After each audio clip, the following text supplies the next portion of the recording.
this situation, geopolitics will assert itself. So don't get into a combative mode. This is not our future with Japan. And when I look back upon it, it took someone very earthy and very practical and very wise to temper down what would be a much narrower diplomatic reaction to that. So I think there have been some really, and my predecessor, But this was when Sushma Swaraj. But this was when Atal Bihari Vajpayee was also Prime Minister. Yeah, sure. But as a foreign minister, I will look as a foreign minister. I just joined. I'm sure he was very good, but I didn't have a chance to deal with him. But I look at Sushma Swaraj. I worked with her minister to secretary. We made a very good team because I think she brought a lot of political experience and a certain practicality of life to what is a profession which sometimes tends to be, kind of circular, that you are arguing, with your own sort of set of people. Yes. Okay, so let me turn to now India, and as a starting point, I want to start with your fantastic book, which I had the pleasure to read. Recommended to all. It's called The India Way, and I'm sure many of you have actually read it because I can see from the commentary on Amazon.com that it has been extremely widely read, one of the bestsellers. And my Gujarati edition just came out. Gujarati edition just came out. So bear that in mind. Okay, so we should have editions in the remaining 20 languages of India as well. They will be coming. By the way, the Tamil edition, Hindi edition had already come out. So okay, all right. Yeah.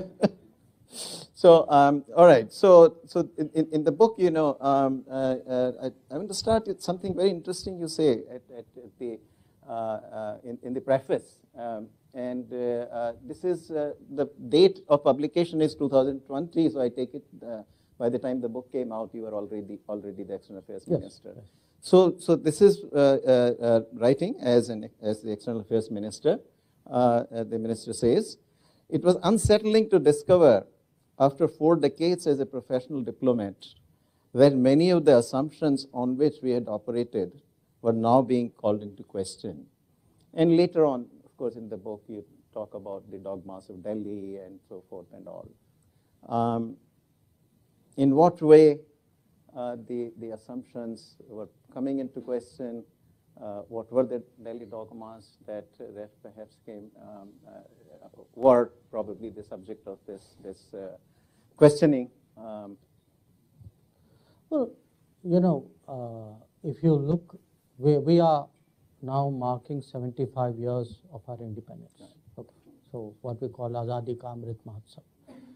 And 75 years, any kind of round number or 25, 50, 75, these are good occasions actually to reflect. Okay. Now, writing a book is also a good occasion to reflect because it's like a self-audit. And the reason why I wrote that was because foreign policy and diplomacy is a certain, there are a certain set of people over a period of time who determine and decide what is right, what is wrong, what is smart, what is not, and they have a view of the world, okay, and that's the assumptions that they make. Now, the reason I wrote that, which is questioning the assumptions, was that the world has changed so much, and the opportunities for India and the challenges for India have correspondingly been impacted. That the assumptions we would have had 10 years ago, 20 years ago, 30 years ago are today challenging. And if the book was written really as an exercise in provocation, which is read the book and argue with me. And what I did was each chapter of the book in some forum, I took that chapter, it could be a university, it could be a business forum, it could be a closed group. So I did some variant of that book and then sat and, argued with people and then, kind of put those points into it as well. So it was very kind of dialectical as an exercise. I give you a very simple example.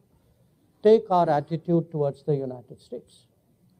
If you look at the attitude towards the United States between late 40s and I would say 2000, I take that as a year, the year Clinton came to India. For almost 50 years, due to various reasons, I'm not saying we were at fault or the US were at fault, the fact was we regarded the US with suspicion, with a lot of wariness. There was a very substantive relationship. But the overall, the foreign policy assessment of the US was of deep caution, if not of deep suspicion. Now the fact is, when the world began to change, the tenability of that view, I think, came into question. Now, we struggled. I mean, even the nuclear deal in 2005, 2008 was a struggle because on the one hand, the US was offering some very clear advantages. What held us back was an innate, historical, deeply rooted, possibly validated suspicion of the United States. So we kind of said, well, there's a gift horse, maybe we really need to look it in the mouth. So it has taken us actually a lot of effort to overcome the earlier assumptions in order to forge a different relationship with the United States. And one of the big differences which really Prime Minister Modi has made is because on this relationship he has not carried ideological baggage. He is not a person, who's rooted in a certain worldview which makes you fundamentally distant from the US. He's been very practical and outcome oriented and done a cost-benefit analysis and found various convergences with the US. So you've seen actually remarkable progress in the last 8 years. But you would not have had that if you're not prepared to challenge the assumptions which held us back earlier. So, to what degree do you think India's economic failures, especially during the first 4 decades, limit our ability to assume a more significant role internationally? And here I want to draw a little bit of comparison with China. Now, China was also during these decades kind of as much of failure as India was economically. Yet it seems that somehow China was able to pull its weight a little more than we were able to. That's an understatement, but yes.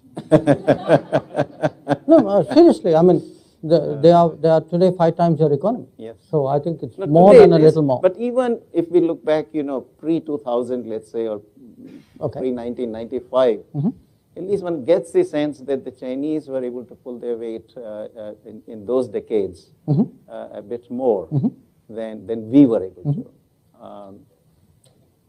Why was there this difference, even though we were a democracy and the Chinese were obviously an authoritarian regime? Well, I've sort of addressed that in the book. I've attributed, again, this is a retrospective look free of judgment. It's an analysis rather than a blame game. I think there were 3 big things which went wrong for us. One was, of course, at the start, the partition. The second was the delay in exercising the nuclear option. And the third was the delay in the economic reforms. So China not only did not get partitioned, actually China grew in this period territorially. China exercised its nuclear option early, 1964. We did a half-hearted move in 74. We did it, but we didn't do it. So we had to do it all over again in 98. And that's, 74 was tough enough, but by the time you stretched it to 98, you actually created a big burden on yourself and also allowed Pakistan to catch up in that period. And of course, for me, the most serious was really the economic reform, because if you look, China, you can say, embarked on its economic reform pretty much after Mao died. So by 1980, 79, China was very clearly set on a course of economic reform. It took us another decade plus. But there's a very big difference also. Here's the paradox. Precisely because China, in a sense, was during the Cultural Revolution period, the Great Leap Forward Cultural Revolution period, China pretty much it did itself so much economic damage during that period that there were no vested interests left by the time the late 70s came, who bitterly opposed those reforms. So, in a sense, once the Chinese leadership said we are going down this path, because they were in a worse situation than they were, it was easier for them and more decisive for them to go down that path. In our case, we delayed it by a decade plus. Then there were interests which kind of continued that debate and slowed down that reform. So we never had that sort of clean slate ability to progress with China. So it's not just China had a head start of a decade. China also had a pathway which was much more obstacle-free than it was for us.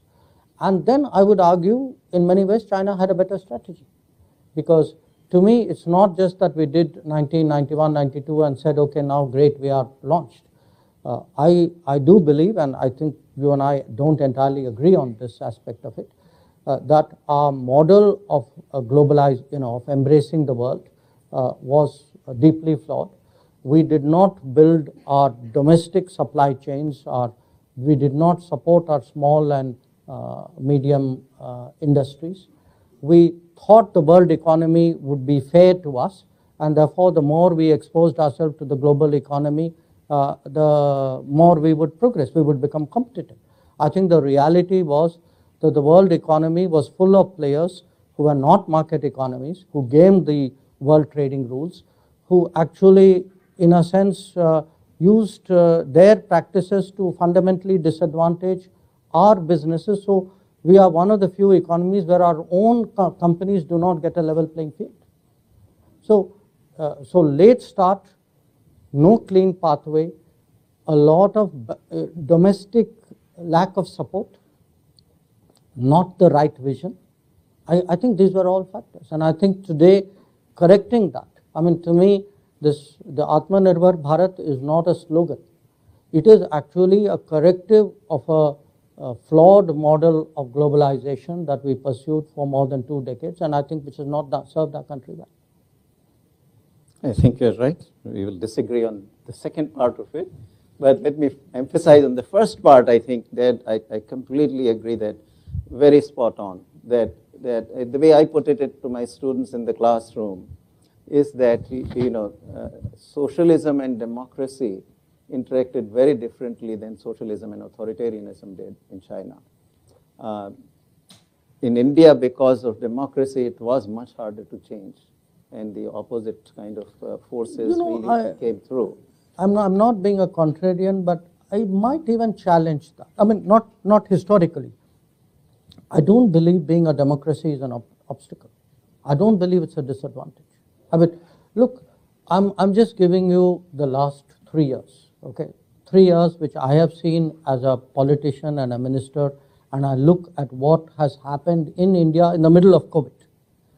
And when I see the pace of change in India, the fact that we have been able to create a social safety net, that the Indian system today can day after day look after 800 million people, 2.5 times the population of this country in terms of their food requirements, that we can put bank money into the accounts of 400 million people.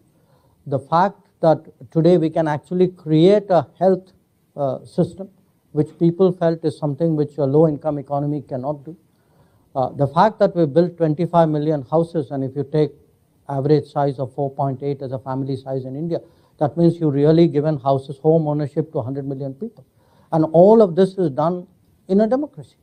So I think sometimes, democracy has been used as a cop-out for bad governance. Yeah, I don't think, I disagree on that side, that part. I think in the fact of this that, somehow coalition politics is in the way and so forth, I think was used. That part I'll agree with you. But nevertheless, the pace of change in India has been clearly much slower in terms of policy. Democracy per se is not in the way, but you do need a leader at the top who is willing to really take the risk. Yeah. And I think democracy can deliver such a leader, and is delivering such a leader. It can, but more often than not, whereas in the Chinese authoritarian system, once Deng Xiaoping took the view that, look, the old way is out, new way is coming through, I think he could really bring about the change in a much more forceful way. And certainly you'll agree that in democracy, you've got to build up some consensus. And particularly if the leaders at the top are not fully driven to the change will be slower. I think that certainly that has been our experience. That I'll mention, for example, just one example. Take the labor law reforms. It has been recognized for 30 years, and it took Prime Minister Modi to finally get them passed through the parliament. Even on farm laws, in the end, it was a very courageous move on the part of the central government, but in the end, politics led us to withdraw those. Whereas I think, in an authoritarian system, those sorts of things carry through. No, look, I'd put it this way. I think at the end of the day, it should not be authoritarian systems deliver and democracies don't, because I can turn to another neighbor who's been largely authoritarian for the same period, the one on the west. If you'd like the one on the east, you can take that as well. And I would argue that their authoritarian regimes have actually completely screwed up their economy. So you cannot make a correlationship between progress and authoritarianism. It's a kind of determinism, and which is not your intention, I know. No, but I would enter that caveat, saying at the end of the day, you need a leadership, you need a vision, you need the ability to implement, and maybe democracy makes it harder. I think it makes it more sustainable. Perhaps a more diverse society needs a democracy. It is harder to do through a more authoritarian way. So I just feel at times the direction of the argument leads us to beat up on democracy more than democracy deserves. And I think somebody needs to defend democracy. Absolutely. No, there's no issue with that. I completely agree and we are, in fact, one of the examples in the 17 years from 2003 to 2019-20, India has grown 7.5%. I think this is a very little kind of advertised and very little known fact. But for a 17-year period, the growth rate has been 7.5%. And that probably is the fastest so far for a democracy. So we have actually ourselves done that. So with that, I think, what has happened now in the last 15 years or so. So 2007, I checked, we were 12th largest economy globally. And we have now become the 5th largest. Big difference. I think, perhaps setting aside China, that is the steepest climb that any economy has had in terms of the global rankings and all. How much you think that has been helpful in bringing India? I mean, I sort of think back, 2008, I wrote a book, India, the Emerging Giant, the title. I remember that. And Steve Cohen, who was political scientist, he's no more of a political scientist at Brookings Institution, he would say that, well, it looks like India is always emerging but never arriving. But I now feel that actually if I had to write a similar book, the title would have to be very different. It is a country that now very much on the global scene. How much do you think it is the economy, and how much it is a bit of rebranding also of India internationally by Prime Minister Modi? No, I don't think it's rebranding. I mean, rebranding would not be sustainable if the reality did not support it. At the end of the day, any product is as good the reputation of a product is as good as a product. I mean, you can add a delta factor, but it can't be dramatically different. I do think, and I can make comparisons over multiple decades. I mean, today the fact that we are the 5th largest economy, how we have come through COVID, how we are today dealing with the headwinds of the Ukraine conflict, how we have actually transitioned into the digital era. I think these are all how in fact our diaspora and their successes have changed the perception of India in the world. I think it's a accumulation of multiple factors, but at the end of the day, you should give the world this credit. The world's a very hard-headed place. Nobody kind of buys sort of a spiel. I mean, people test you out through policies and practices and your decisions, and when people today do see, in a difficult situation, India responds. We have today, certainly in our part of the world, developed that image of a first responder. Nepal earthquake happens, Yemen civil war happens. I've seen during Ukraine, I mean, a whole lot of my fellow foreign ministers actually have told me that they were following who could evacuate out of Ukraine. Now, the fact that we did 20,000 was for them staggering number. There were people who were struggling to do 200. So there is a performance evaluation. I think the world's a very competitive place, and within this, roughly 200 countries of the world, they do track each other. They do exchange views. They do judge you by, your crisis response, your non-crisis response. They do judge you by your ability to take stands. So if you're part of a grouping, it's a kind of run-of-the-mill, okay, you are one more of a herd, versus your ability to stand your ground or to say, well, I think this is what should be or should not be. I think all those things matter. And definitely, I would say, compared to where we were earlier, as a foreign minister, it is a huge advantage for me to represent a country which is in a much stronger position than it has ever been. On the other hand, as I had the occasion to tell someone during my book release, a Gujarati book release, I said, look, I would envy the person. They asked me what would be the world in 2047. So I said, I have no idea, but I envy the person who would have my job in 2047. So because, I can see the trajectory, and the world respects that. So at the end of the day, it's a mix, but finally the economics is key. I mean, if you ask me in all of this, nuclear matters enormously, but if you tell me, okay, out of all the variables, pick one. If you had a chance to, saying one domain you really want to put everything into, no question, I would put it into the economics. So the way the economic situation looks to me, the person in 2047 may not have to envy you too much, because a lot of this will happen in the next 6 or 7 years.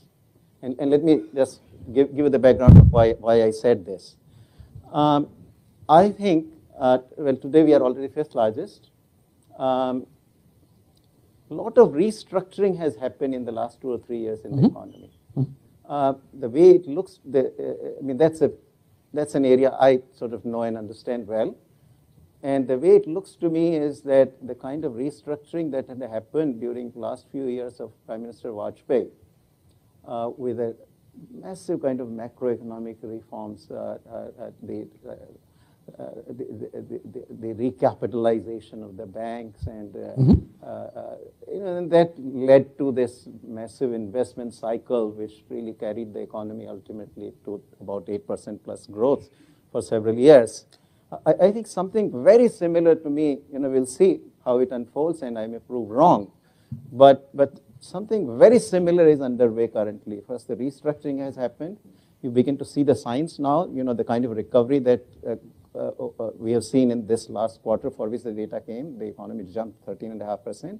It comes on a low base, but still 13.5% in a quarter is quite unprecedented.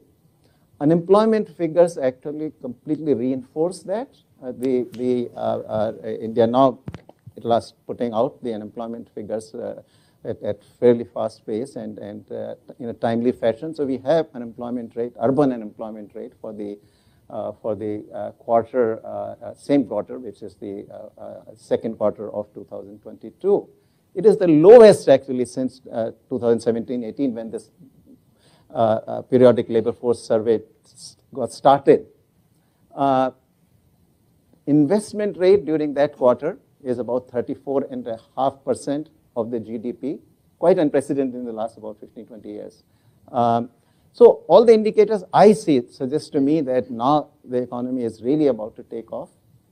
My calculation is that it will take another 6, maybe 7 years for India to actually get to the third largest economy.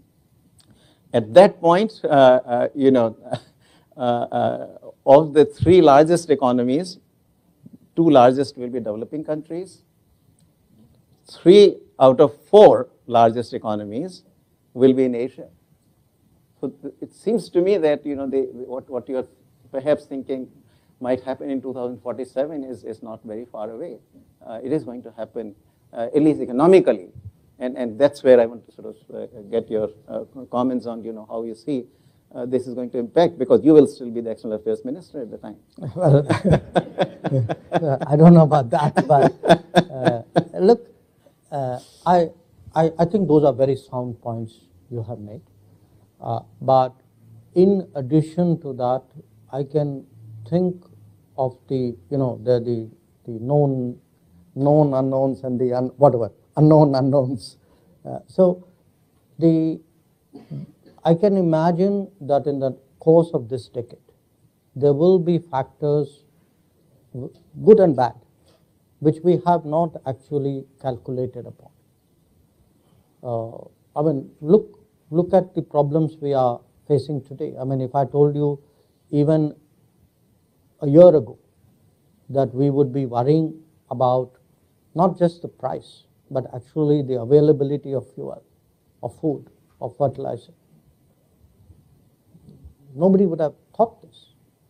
So the beauty of history is it's very hard to anticipate. So I would be optimistic, no question about it. I also feel the kind of domains which would kick in would actually help India more. I definitely see in many ways a much more intensively digital world.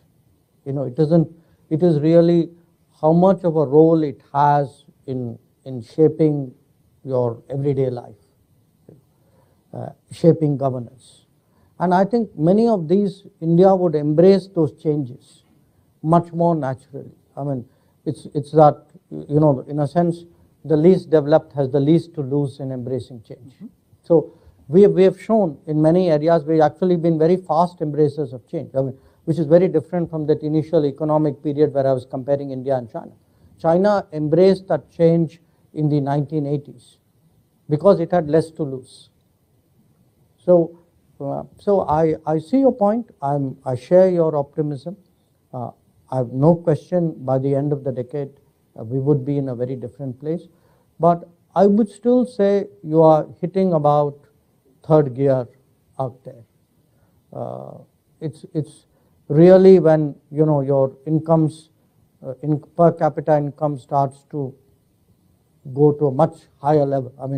Today we are still at what, $2,000.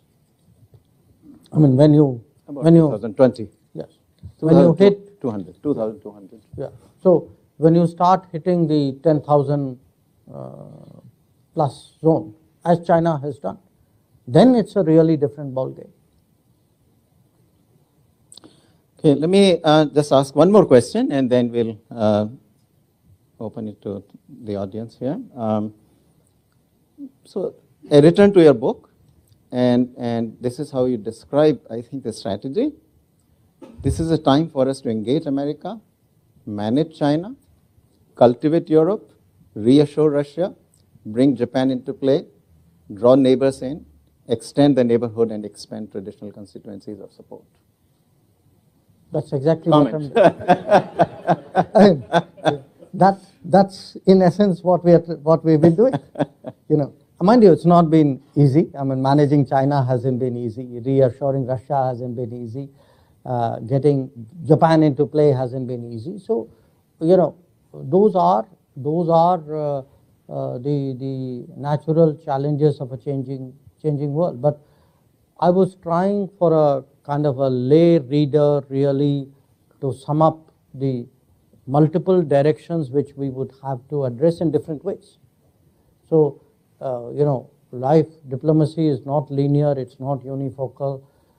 It's also not a zero-sum game. I mean, it's sometimes people think if you know, this relationship is moving better, that means that relationship must be worse. That's need not be the case.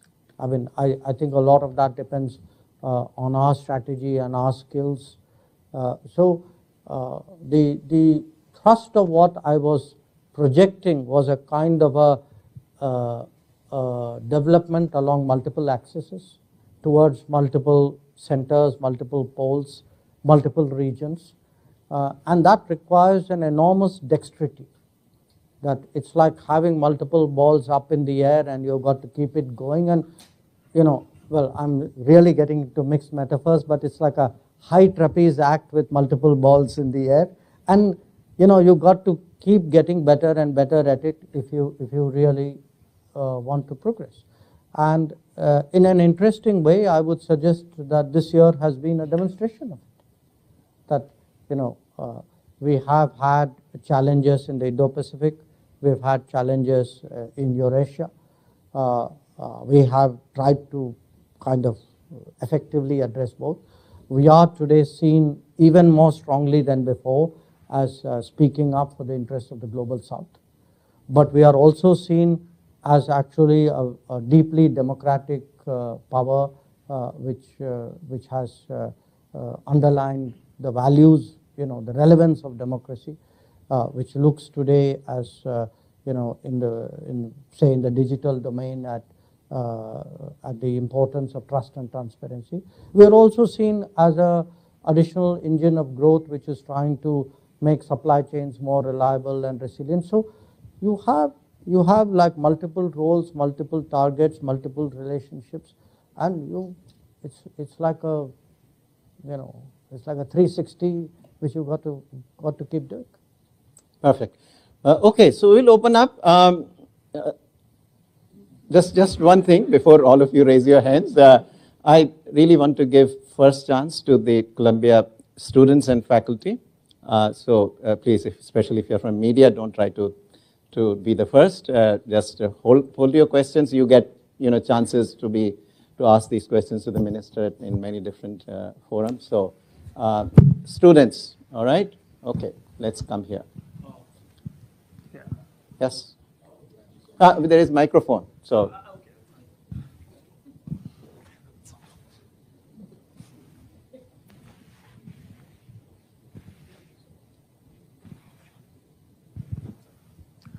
Thank you so much for your talk, Dr. Jaishankar. I wanted to ask you a question in regards to a lot of students who might, like myself, have come, for example, to the US or other countries for their education, perhaps a career that follows. So we come to a point in our lives where we've had to face this very difficult decision that sometimes we end up being citizens of the countries that we've studied and worked at. In India, currently, a dual citizenship, it does not allow that. So I know there's been some talk of changing that, but nothing substantive yet. So could you shed some light on like what is the reason that students like us have to leave our home countries like in an official way and for like leave our passport, which I personally do not want to do. I'm sure a lot of people don't. So could you tell us like if that is going to change anytime soon, or what is the thought process behind not giving dual citizenship? Thank you so much. Shall we take Sure. 2 more questions? Yes, absolutely. I can cover more. More efficient, yeah. Yes. Yes.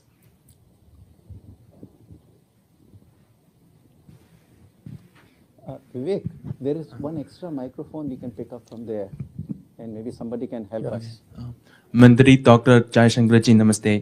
मेरा नाम संजीत और मैं यहाँ सिपा में master कर रहा हूँ और मैं प्रोफेसर अरविंद जी का क्लासमेट भी रहता था। Okay. और Question. ठीक है।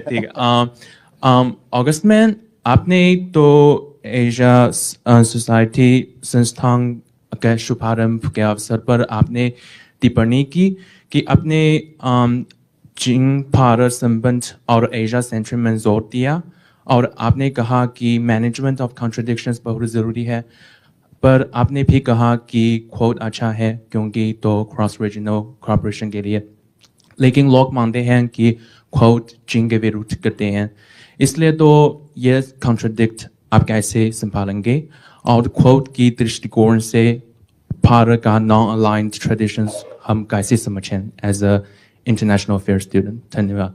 Okay, we'll take one more and then. Should I tell people in English broadly what he said? Basically, the issue was he was referring to something I said in August about India-China relations.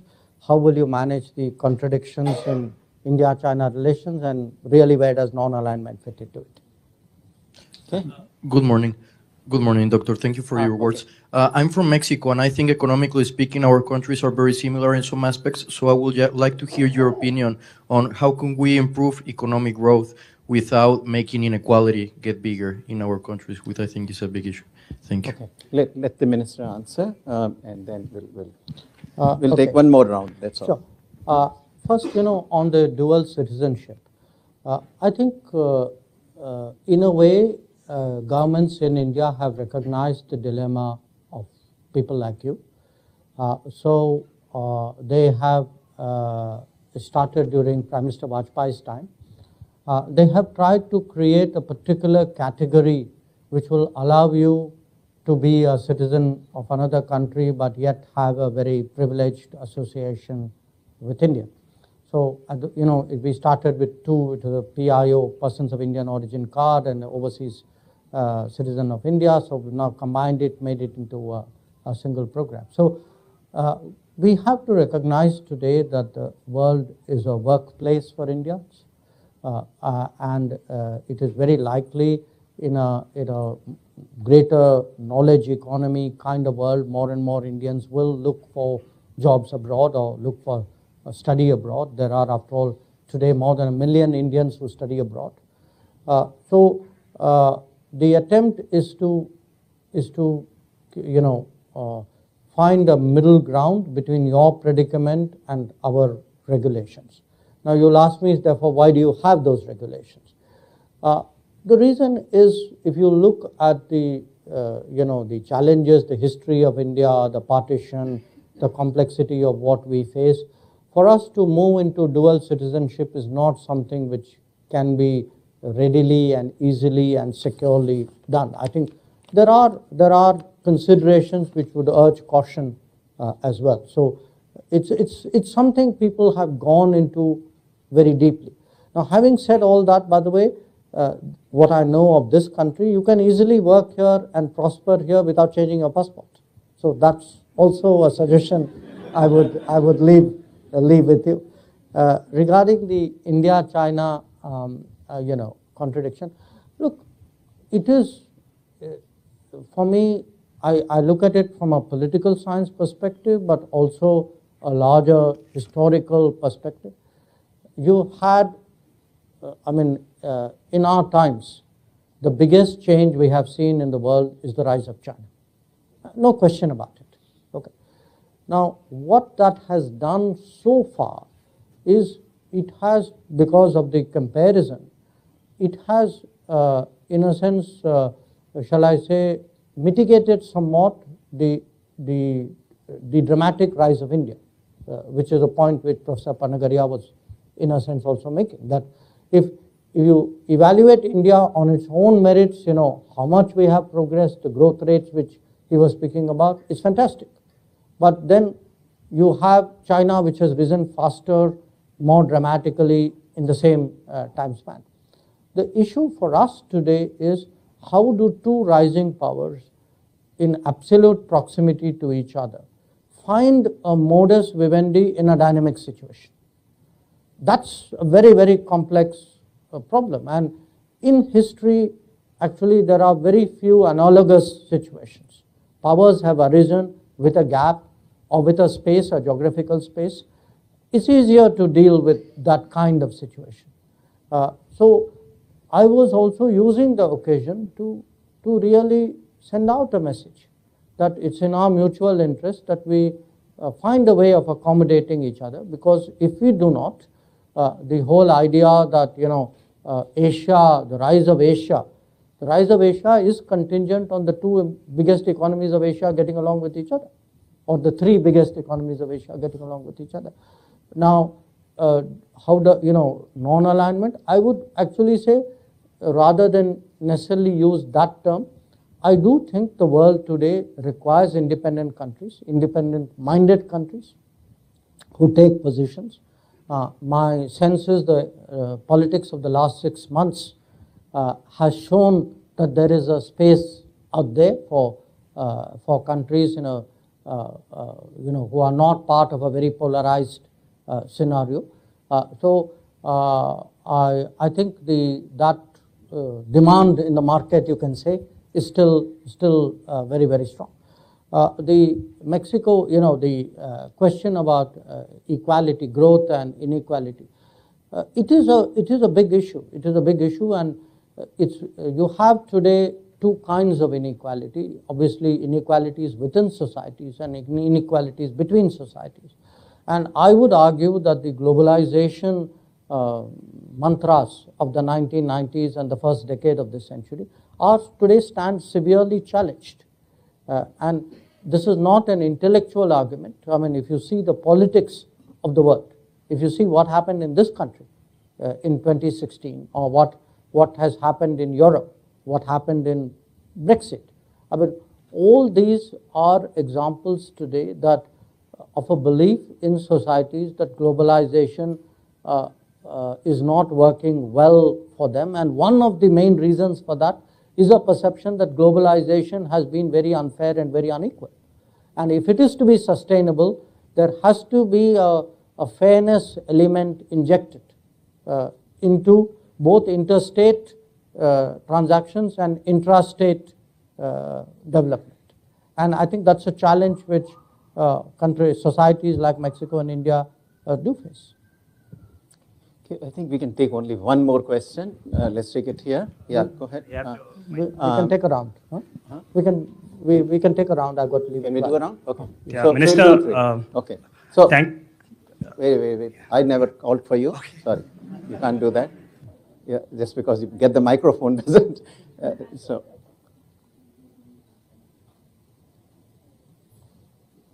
It's called an early mover advantage. Hi sir, thank you for taking my question. My name is Khushbu. I'm an alum from Columbia Journalism School, and currently I'm with South China Morning Post. I'm the news correspondent. Sorry, I told you not the media guys. Okay. Back to the we mic. have somebody here. Yeah, yeah, go ahead. Yeah. Am I loud enough? Yes. Yeah, Minister, thank you so much for speaking to Columbia. It's really an honor to hear you. And before my question, I'd like to say thanks to technology. We've had the chance to hear you often. And I hope one day I become half as good as Norita you are. And Question. my question, Minister, over time, India has sort of growing conversation in India that we have reclaimed our true rightful place in the global order. But facts do speak otherwise. We continue to struggle at global level to get action approvals timely and get it quickly. Our neighbors are seem to find a better trend in China thanks to their spending power. And our friendship with the US perhaps is shallow. Question. No. Get to the question. Support the defense supplies of our neighbors. Having said this, these could be recent examples.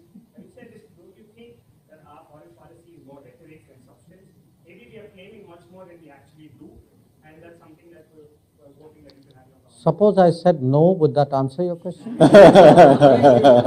It does. Okay. So let's get here. Yeah, go ahead. Yeah, good. You're holding microphone. Go ahead. So my question to you is, what is India's strategy when it comes to trade agreements, particularly the recently concluded ones? And are geopolitical concerns taking precedence over trade interests? Yeah. So okay. The young lady at the back. Already done. Yeah, go ahead. Peter. Good morning, His I'll come on this Excellency. side. The last time I saw you was in the Indian Embassy in Beijing. Question. Question. So there's some word going around that there will be a Chinese embassy in Chennai, which is where I'm from. So do you have any information about when it will be established? Consulate. Okay, I can take one more. Okay, one more. Go ahead. There is a microphone. Get the microphone. Sir, how long will we have to wait before India gets permanent seat at the Security Council? I know you are here to do a lot of work on the security. I'm working on it. Yeah. So, okay. Look, I seriously want to answer that first question. Okay, you got the mic. Okay, this is absolutely cut off. Okay, last. Sir, thank you so much for your talk. I'm a SEPA student. My name is Ishfaq. I'm from Pakistan. Engaging America, managing China, cultivating Europe, reassuring Russia, bringing Japan into play is what India desires. And as you said, that India has never been stronger right now. It has been in its whole history. But when we look at the domestic situation in India, where social divisions are getting intense, so do you think your domestic policy is going to affect your foreign aspirations to project your strength? Sure. So let me start with the first question of the gentleman there. Is it all rhetoric? I don't think objectively anybody can say that, because if you take measurable indices of whether your foreign policy is working or not, and typically what would be measurable indices? Is your foreign trade increased? In our case, because we are a developing economy, has your foreign investment grown? Are you today part of key international bodies? Does your word count in big issues like, say, climate change, terrorism, tax and black money issues? Are you part of the key international institutions? I think if you use any yardstick today, we are more present, we are more influential, we are tabling new ideas, new proposals. Our economic footprint in the world is growing. So I honestly think, even if I was my own worst critic, that I would recognize really a lot of these achievements. I don't think it is just our way of words. Maybe we are good at it, but I think there's a very solid, practical set of achievements, including, by the way, in our neighborhood. If you see today how much more our neighboring countries are linked to us. When I look far away, I was in a meeting a few months ago with a bunch of countries from the Caribbean. All of them very pointedly said, we got our first vaccines from you. Okay. So for the rest of the world, when they look at what happens when there's a crisis, who delivers, who's active, these are countries, by the way, in the Western Hemisphere. So they could have got it from someone else, but they didn't. So I think you should give foreign policy that credit, that, things have changed a lot, especially in the last decade. I accept that there are challenges. There will always be challenges.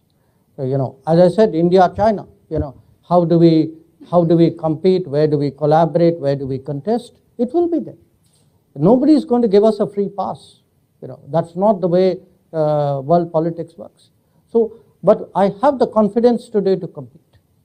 I know that in many areas I can do better than I was doing before. And by the way, the world knows it too. Absolutely. So the second issue, the trade agreements, we have done a trade agreement with Australia and UAE recently. We are in the middle, fairly advanced in negotiations with the UK. We have recommenced with the EU. We are quite hopeful out there, and there will be a few others which will happen. Is there a geopolitical angle to it? I would say at the end of the day, trade has to be done primarily on trade merits, and that's actually what I keep saying to my trade minister. You have to tell us you've got a good deal. I would sort of not press you to compromise on the economic merits of a trade agreement. But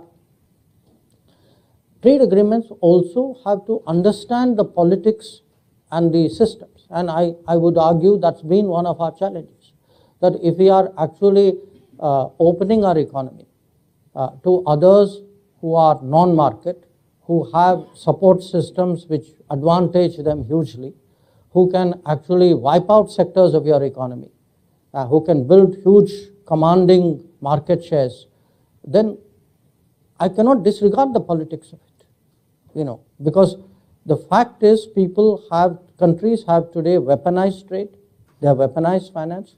So I cannot say this is an economic box and that's a political box. Those boxes are today meeting in different ways. So I have to keep the politics in mind. I have to keep the nature of the economy of my partners, of my potential partners in mind as well. The issue on the, I assume you mean a consulate in Chennai. To be very honest, there was a time when we were thinking of expanding our respective consular presences, but I do not recollect a recent conversation out here. But in any case, at this point of time, very frankly, I think it's important for our relationship with China to come back to normal. So I think that's where our focus is. And the relationship, as I keep telling people, is not normal for reasons which all of you know. On the Security Council, I was serious when I said I'm working on it. It's obviously a very hard task, because at the end of the day, if you say, what is the definition of our global order? The P5, the permanent members, is a very crucial definition of what the global order is about.